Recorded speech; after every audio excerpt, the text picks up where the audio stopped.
we did an egg donation cycle. We have those beautiful embryos and which embryo to choose for the embryo transfer.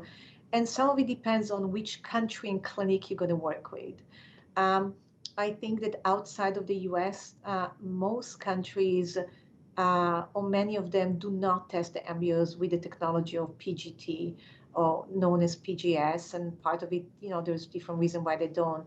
And in those countries, we see more of AI, artificial intelligence, helping in selecting embryo, on embryo selection, or you have real-time microscope that kind of monitors the embryo's development. So there's a lot of many advanced technology that try to detect the best embryo.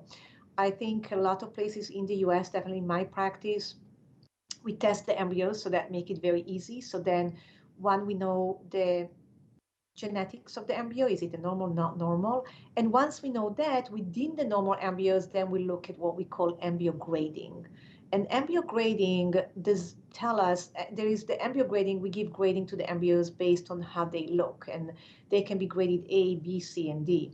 And the embryo grading has only to do with what are the chances of this embryo, how strong is embryo to implant, because people are always worried, like, what do you mean you're going to put a C embryo and then, the child is going to be like a C child, like I'm going to have like all kinds of health issues. And it's intuitive. I'll be afraid. They tell me, listen, we're not putting a good quality embryo. It's like, no, I want a good quality embryo. But so it's a very, very natural question and scary one.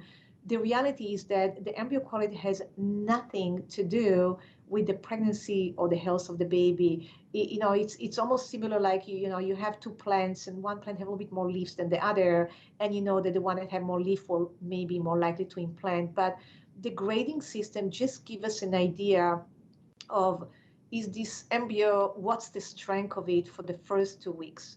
Once the embryo implanted, after those 2 weeks, the embryo, when it started as a C, D, or so on, makes absolutely no difference, because at that point they're all equal.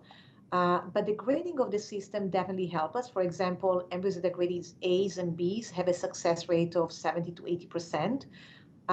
Embryos that are grading C maybe 60 to 65, and embryos that are grading D much lower than that. The second part that we look at, how long it took the embryo to make it to this final stage, we call them blast embryo. This embryo, it took it 5 days, 6 or 7. And the shorter that time, the stronger is the embryo. So I think at least in our practice, as many other clinics on the West Coast, since we do test the embryos, we look at what's normal and not normal. And then we start looking at what's the grading, what's the date, and so on. And that's kind of guaranteed. But outside of the US, you definitely have the AI, the artificial intelligence technology, microscopes and so on, real time to choose the best embryo.